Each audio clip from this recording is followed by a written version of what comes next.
Hey, Nikki. Hey, Selena. And hello, everyone. Welcome to this week's edition of Extra Sugar. So earlier this week, we broke down episode 22 of Designing Women. This is where Charlene and Bill were treated to a romantic dinner atop the old Ritz-Carlton where they fell in love, where Nikki noted that there weren't nearly enough flowers. For a rooftop garden, no. That's right. You're right. Julia and Mary Jo, consummate hosts that they are, they rounded out the evening with a menu perfectly crafted and catered by the couple's favorite restaurants. And when I watched this one, Nikki, everyone, I tell you that it really had me thinking about something I recently learned. I may or may have not shared this here before. I can't remember. I know I've told you separately. And that's the fact that there aren't any Michelin Star restaurants in Atlanta or in the South for that matter. Or so I was told by someone currently working in a Michelin Star restaurant. So I took them at their word as knowing what they were talking about. So what's the reason for this unforgivable sin? Well, they just don't come here. Of course, this irks me when I think of the exquisite restaurants, not just in Atlanta, but in Charleston, Savannah, New Orleans, Asheville, and the list goes on and on and on. How could this be? I've thought about it several times. I've Googled around briefly to find no clear and fast answer. Nikki, you probably could have, but just be quiet over there. Then lo, I was given this episode. I was given a gift, an excuse to dig into the topic in a more substantial way. And so today, together, we have some missions. We're going to talk about the history of the Michelin Guide, those sought after stars, what exactly they tell patrons, why restaurants are clamoring to have them, how many are there, and other interesting numbers or tidbits that I found along the way. And of course, we'll get into the bottom of this claim. Are there really no Michelin stars restaurants here in the South? You know, the spiel. Nikki, stop me, slow me down, tell me. You're not making any sense, Selena. Whatever I need to know, ask questions, jump in anytime along the way. If you're listening along and I've left something out, if something's irking you that I've said, reach out. We'd love to hear from you. I mean, don't be mean, but reach out. Are we going to talk about tires at all? Michelin tires? Shh. Kidoki? I'm like, say anything. Jump in anytime. Shut up, Nikki. Don't say that. Okie-dokie. But yeah, well, absolutely will. I want to know all your thoughts on Michelin tires. Thank you. So we are off to say, let's get into it, y'all.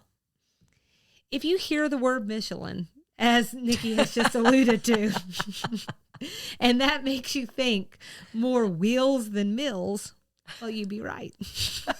I just needed to get that line in. But yeah, we'll talk about it. So, Nikki, you already knew then that these highly desired stars then are doled out by the same French company who also... I didn't know. That's why I'm asking. Okay. Well, I wanted to know if there was a connection. Oh, you did want to know? Yeah. Okay. So, yeah, they're doled out by the same French company who's been manufacturing and selling tires since 1889. So here's the backstory on that, okay? So you got founders and brothers, Andre, and I'm looking at my fellow only person in the room who knows how to do French things. Edouard, I think it is. Edouard. It's like, I'm pretty sure it's just the French version of Edward. Yeah. Okay. First developed the guide as a way to encourage more driving, more cars, and yep, you guessed it, more tires. So... in the guide, travelers could find everything from how to change a tire and find gas to where to dine and sleep. Smart. Mm-hmm. The first stars were awarded in 1926. First, only a single star. Then they got that hierarchy thing, 1, 2, or 3 that exists today. And that happened 5 years later. The criteria were first published in 1936. According to Michelin's website, the coveted little red book rates over 30,000 establishments in 30 territories across 3 continents, and more than 30 million guides have been sold. So there you go. So what do those little stars mean anyway? There are 1, 2, and 3 again. 1 star means high quality cooking, and it's worth a stop. If you get to 2 stars, that's excellent cooking, worth a detour. 3 stars, exceptional cuisine, worth a journey. So there you go. I did not know any of this before. I mean, I knew about the stars, and I knew like if you have more stars, it's better, but I didn't know how they individually broke down. The rating is based on the quality of food. Restaurant inspectors who aren't known to the restaurants that they're entering. They don't look at the interior decor, the table setting, or the service quality when awarding the stars specifically. And here are the 5 criteria: quality of ingredients used, mastery of flavor and cooking techniques, the personality of the chef and the cuisine, harmony of flavors, and consistency between visits. You can be listed in the guide, but not starred. And you can also both gain and lose stars. Personally, I think I'm interested in some of their other ratings. It's like, it would be the things that I gravitate more towards. So if you see a fork and a spoon symbol, it indicates comfort and quality. And those range anywhere from 1 to 5. 1 is quite comfortable and 5 is luxury. Have you heard of Bib Gourmand? No. So I've seen this on like maybe 2 menus in my travels, okay? But I wasn't sure I've made the connection between that like rating and the old Michelin guide, okay? So this is definitely up my alley. It's a rating that recognizes friendly establishments that serve good food at moderate prices. And really, that's all I'm looking for in the world. You know what I'm saying? This was added in 1955. I don't think that name comes along until the 90s, but that's out there. So if you see Bib Gourmand on a menu, like, you're in a good spot. Can I ask you a question? Yeah, absolutely. It sounds like the ratings start with some presumption of quality or like goodness, because 1 is like, it's good. Mm-hmm. What about the restaurants that aren't? Do they just not get Michelin? They're in the guide, but just unstarred, I guess.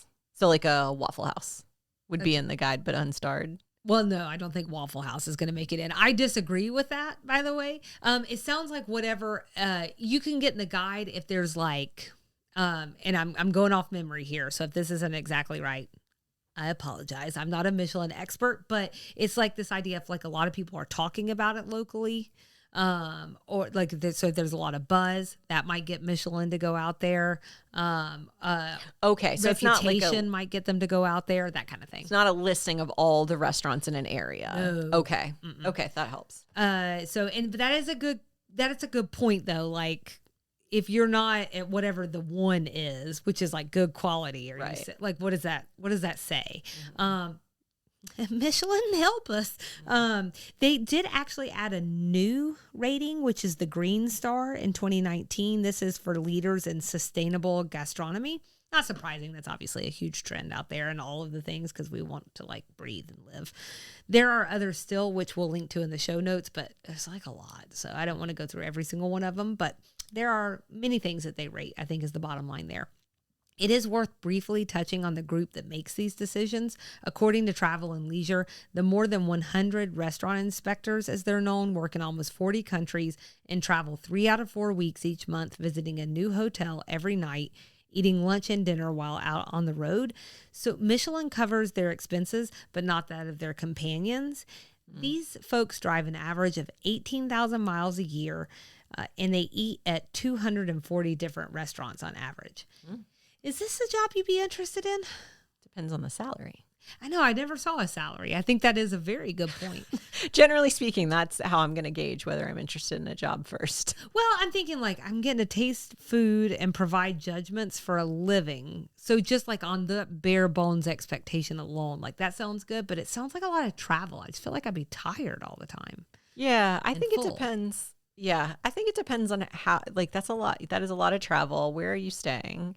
Does it mean you're away from home most of the time? So maybe your living expenses are kind of low other than food. So would a lower salary be fine for a few years?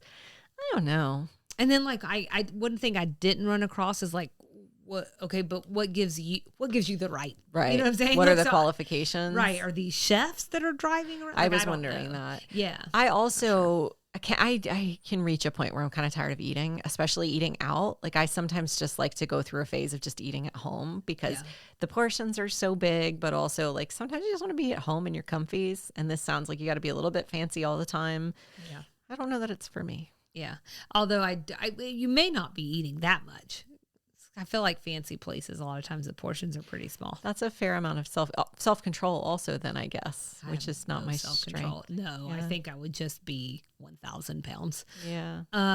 because when something's delicious, I just want more of it. You just want more. I can't ever get enough. But I guess you have that's like scarcity playing into it. And if you know you're coming back in 2 months, and so you can try it again, but they probably want you trying other things. Right. And you have to go back to the same, if you're rating for stars, then you have to go back several times in a year. And more stars means you're coming back more times. I'm also kind of a moody eater. So there goes your stars. I have to be in a mood. So if I go to a restaurant that has food I'm not craving, and I have to force myself to eat it, and I have to force myself to rate it. Well, I think that's a good point, though. You don't know the emotional state of these people. This is what I'm saying. It's very dangerous. I'm saying. So let's talk about what the stars mean for the restaurant. Talk about it. Let's talk about it. Why not? We're here. So when researching for this piece, there were only 3,432 restaurants in the world with 1, 2, or 3 stars. There are less than 500 with 2 stars, and there are only 140 restaurants in the world with 3 stars. Wow. So this is out of I went and Googled it, and I think in 2014 that was the most consistent statistic I could find. There were 15 million restaurants in the world, just to kind of give you an idea. The other thing I'm wondering is validation of the scores. So 100's a small number of restaurants for the entire, you said 15 million restaurants? 15 million restaurants in the whole world, and only 100-ish that 140 with 3 stars. Yeah, that's and so if you try to give a restaurant 3 stars, is your Michelin boss I'll be validating that. Right. So what's the scientific method? Exactly. I wonder. There's a lot of questions. So many. So in case you're curious, at least as of 2022, the top 5 countries with the most Michelin stars or do you want to take a guess? No, I do not. Okay. We'll be here all day. Fair enough. France. From 1 Japan. to 5, you just named the first 2. I couldn't. I couldn't possibly. Although I can't trust that you don't have a little Google sheet up in front I have of you. nothing right now. I know you don't. Okay, so 1 is France, or this is in 2022. 2 is Japan. 3 is Italy. 4 is Germany, and 5 is the United States. 4 is Germany. Mm-hmm. That surprises me a little bit. Yeah. I think I don't know enough about German cuisine. Yeah. Interesting. Yeah, I wanted to say more, but I'm not really sure Yeah. to say. I mean, I've eaten German food, but I don't. And I like German food. It's very hearty. Schnitzel. Schnitzel.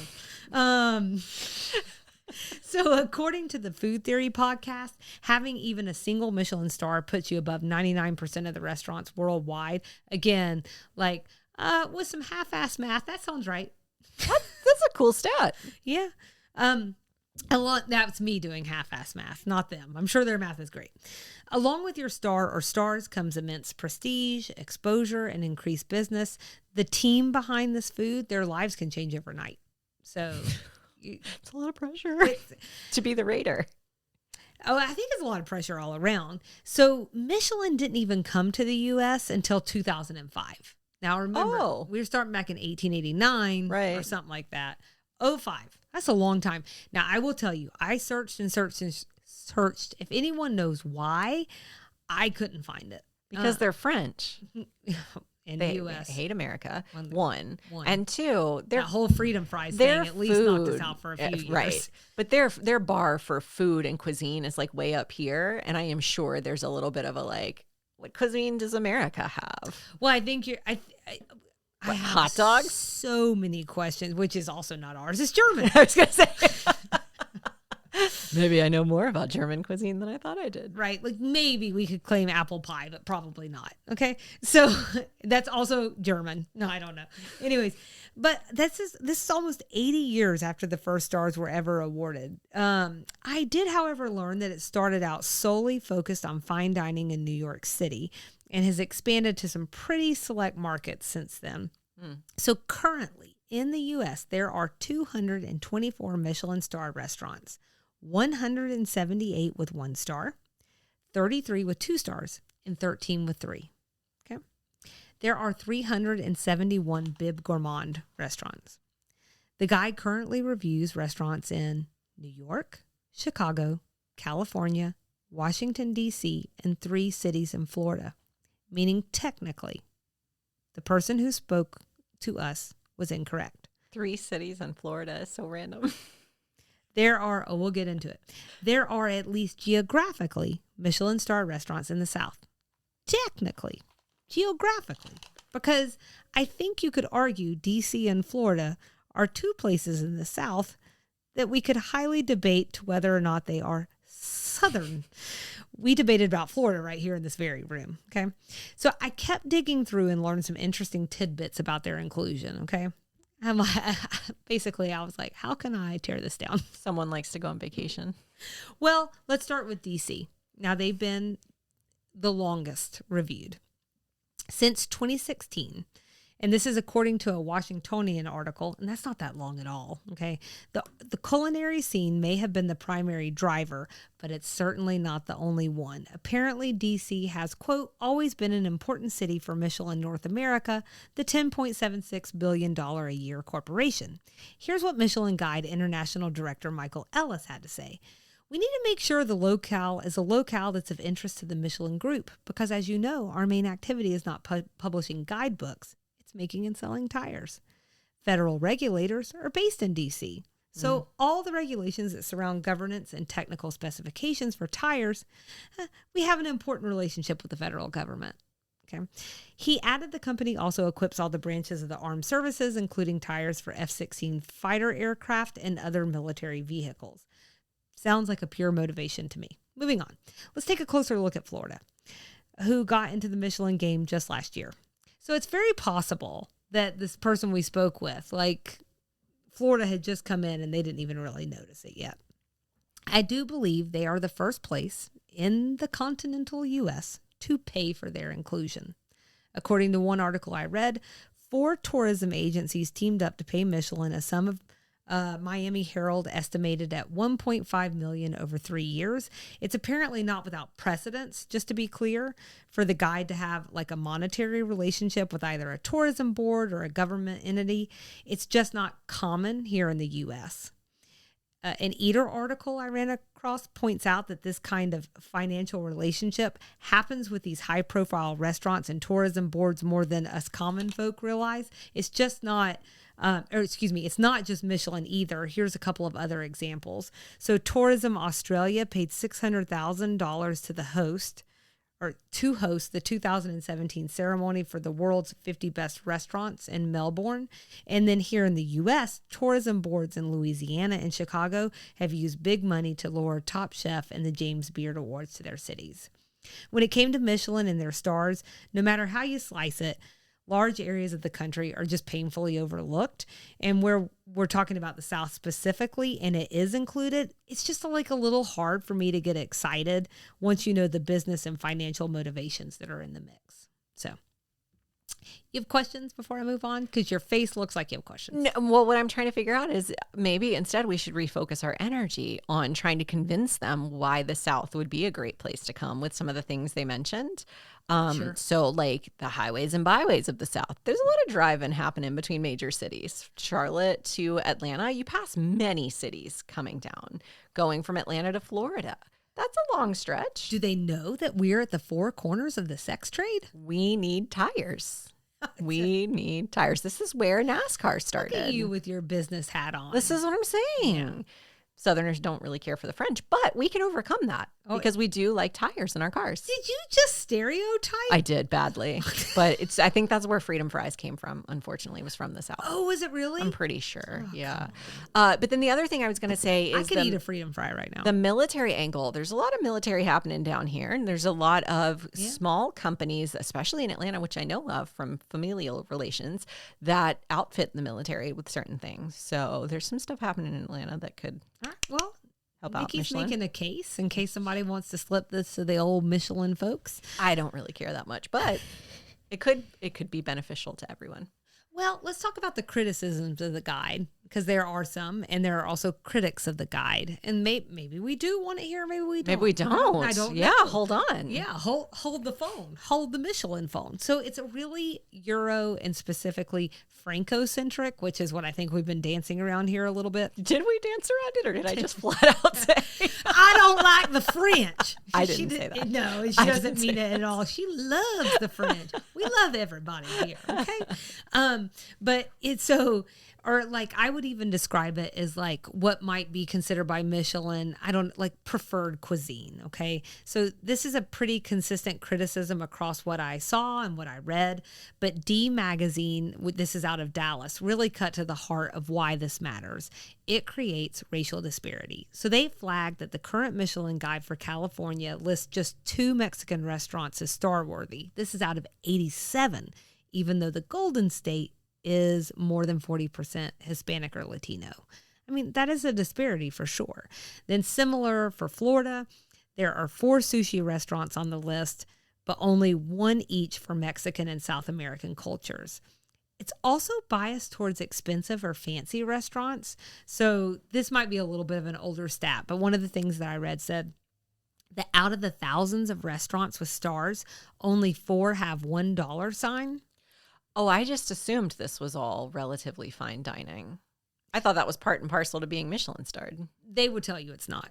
Ah, okay. Interesting. So only liars. Only 5 3-star restaurants have $3 signs. So I think the way, it's brain breaking, isn't it? Yeah, that was a lot for me to process. Basically, it is expensive, by and large. It doesn't mean that there aren't less expensive restaurants. Now, I think when they really roll out that argument, it's going to be going back to the gourmand stuff, I think what you're bringing up, though, is something that came up earlier in the segment, which is, though, to clarify, we don't know what the requirements are to be a rater or a reviewer, right? So we don't know that these are necessarily the world French might know. people. That's right. I don't know that. Okay. I think maybe that's the part that there's a little mystery around. Mm-hmm. So because I think some people don't even think they publish their criteria for the stars, but they do. But I think all this other piece is shrouded in some mystery, and maybe that's where they're able to, do their thing. So, it's also limited by the guide's geographic locations, which is, I think, precisely. One of the things that we're experiencing here in the South, you could argue that some of this is bandwidth, like they expand as they can, but it's hard to not wonder if there is inherent bias in that at play. So one article noted the double standards of the Michelin guide depending on the part of the world they're in. So East Asian guides have famously awarded stars to casual noodle and dumpling shops, but in the U.S., to the point that you were making about what you thought these were, it has continued to favor, quote, old school luxury and daring culinary high wire acts. It's a really hard phrase to say. The Food Theory podcast mentioned a really fair point on the limitations of the guide, including these geographical ones that's okay. Fine. So you're geographically limited in some ways, except they're positioning themselves as a global indicator of what good food is. Perhaps their scale is a little too small for their claim. Yes, they do hold all the restaurants to the same criteria. We've discussed those criteria, but that in itself could be problematic because it doesn't account for any diversity of place or culture. And I think that does look different if you're in France or Vietnam or Minnesota or wherever you are. Those were 3 really random places. That was really random. I tried. I'm not trying to be... a turd in their punch bowl. Obviously, Michelin stars are an indicator of exceptional food worth having, and I'm not at all trying to say they're not, but I think it's important to know not everyone is on the bandwagon. In fact, sometimes it's the restaurants and chefs themselves who aren't on board. So I ran across a CNN article describing a growing frustration with the stars. Any guesses why? They're not on the shelf. Yeah. They're not in the South. You take my stars back. No, it's too much pressure. And this isn't a new sentiment by any stretch. Some chefs have even sued for being included. Yeah, I was going to ask, can they just choose not to be included? And they've been run over and that hasn't worked out too well. And then others have sued when they've lost their stars. It just starts to sound like a little messy. Or how about this? Chefs, they're just like us. They also crave some work-life balance. So chasing stars is just not really in that equation. Just for some personal experience, a little personal experience on this. I've been to a Michelin star restaurant. That's how I talked to someone who worked in a Michelin star restaurant. I'd love to say I went out and did some on-the-ground reporting, but time for that. This was just something that we did as a really, really, really special thing for our 10th anniversary this last year when we went to San Diego. It was a little bit of happenstance, to be honest. We didn't necessarily seek that out. But when we booked our place through our Costco membership, because we're fancy like that, it wound up being on the resort where we were staying. And so we were like, this could be that thing that we do, that we may be able to do this one time in our life. That restaurant was the Addison, which in fact received its 3rd Michelin star a few months after we were there. That makes it one of 13 in the U.S. and again, 140 in the entire world. And so I wanted to shout them out specifically and congratulate them because, one, even though we are talking about how not everything about Michelin is perfect, I mean, this is an astounding achievement. Like if I could say I was a Michelin star restaurant, I'd love to say that. That sounds great. Maybe, unless it's just 1 star. Well, we just have to keep going through this and decide how we feel at the end. But I mean, like, and part of it is like, I knew it was an achievement when we went that they had 2 stars, but I don't really think I knew how big of a deal it was until I looked at some of the rigmarole that these restaurants have to go through to be included. Also, if it wasn't for this meal, we wouldn't be doing this segment right now, because that's what flagged for me that there is a Southern connection here to be explored. Or a lack thereof. Or a lack thereof. I also want to share some highs from the experience before I share some things that hit me in kind of a funny way while I was there, okay? Number 1, the service. Absolutely immaculate. I've never seen anything like it. I mean, the way they presented the plates and everything, it was just, I mean, it was like a choreographed dance or something. They were simultaneously presenting each course. They were all incredibly knowledgeable. It definitely wasn't me waiting tables in college, okay? These were professionals. Then there's the food, of course. It is bar none the most beautiful plating I've ever seen, except for like on a TV show or something. I mean, it's like similar because a lot of times that's the kind of level of restaurant that's being showcased on a TV show. The executive chef, William Bradley, I mean, he's clearly a genius and an artist. I mean, that's what it is. It's art on a plate. I genuinely had some of the most delicious bites of food I've ever had in my life. But even the things that like, they're not for me. Like I'm never going to be like, I'm craving squab tonight. I still knew like, this is a perfect execution of this squab I'll never choose to have again. Well, nearly perfect. Because at the time it was 2 out of 3 stars. That's right. 2 out of 3. The special touches also, like they had, now in some restaurants do this, they'll print a special menu for you, but it was like printed for us. I think it had our names on it. Like it was for our anniversary. They sent us home with some copies so I can always know like. So they weren't getting the green star. They weren't getting the green star. So they don't give a crap about the green star. But that, I shouldn't say that. I don't actually know. But that, for all I know, this was printed on driftwood that floated down the Nile, and how that goes. But anyways, it was like a copy for us to take home so I can always remember those fancy things that I had no idea that I was having that night. And they even gave us like a little special blend of granola for us to take and have for breakfast the next day. I never could bring myself to eat it. So it's just like currently creating mold downstairs in our pantry, but I just couldn't. I was like, it's like the thing I had to take home from it. The reason I'm actually bringing up this experience is hearkening back to something that we've already talked about with the chefs, which is the pressure. I could feel it that night, like in a way I've not felt in a restaurant before. I worked in a restaurant for almost a decade. So, like I know about restaurant stress, but like this is obviously a different caliber. It's a different level. And as an empath, as good as they were, I could feel that stress radiating off some of the staff. And then I was nervous. And then I was already nervous because fancy things make me nervous. That all sounds terrible to me. I would be so uncomfortable the whole time. Well, and I think my point with this too is like, I couldn't be in that energy every night. Doesn't sound relaxing, especially or enjoyable. Working. Right. I could just stay home if I want pressure at dinner time.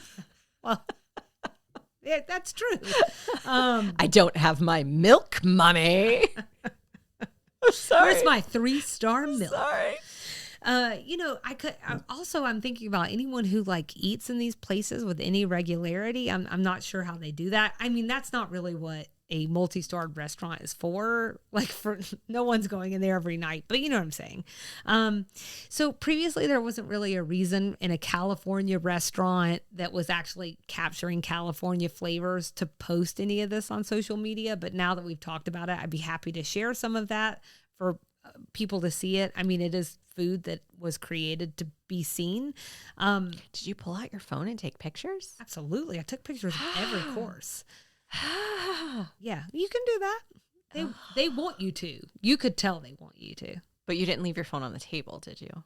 No. That would be bad etiquette. No. Good. Although I sure wish I had had your segment before I went into that situation. Your menu probably wasn't on the table the whole time. I mean, I was just doing probably all the wrong things. So, you know, I one other thing that just for the whole point of this segment that I wanted to come back around to is like, so I've done some other tastings before. They're all in the South. One here in Atlanta at Bacchanalia. I wanted an Italian restaurant in Nashville. I'm embarrassed. I don't remember the name, but it was really good. And then also we did one at Circa 1886 in Charleston. They were all incredible, especially Charleston. And I thought the food, I just want to say, was like on a similar level to what we received at Addison. It was just a different price point and frankly, much more comfortable for me. And it just begs the question, where are our stars? You don't want them. It would ruin the experience. We're talking about quality of food, though. They say that stars have nothing to do with like everyone presenting all of your food at the same time and all of this like, you know, hoity-toity stuff. So, and where are our stars here in the Deep South? I think my takeaways are the exact same as Dallas's takeaways from the article I read about the lack of interest from Michelin. And they said, quote, our strengths just aren't interesting to them. In their case, it was Texas. I would broaden that sentiment to the South. Can Southerners be fancy? Sure. We can appreciate pomp and circumstance and tradition as much as the next fine diner. We love good food here. And let's be very clear, we have it. In fact, I would argue that Southern food is some of the most delicious food that there is. And chefs have proved here over and over again that the comfort food category we're known for can be elevated. It can be reinvented. It is and can be an experience. But we don't just want comfort food. We want to be comfortable.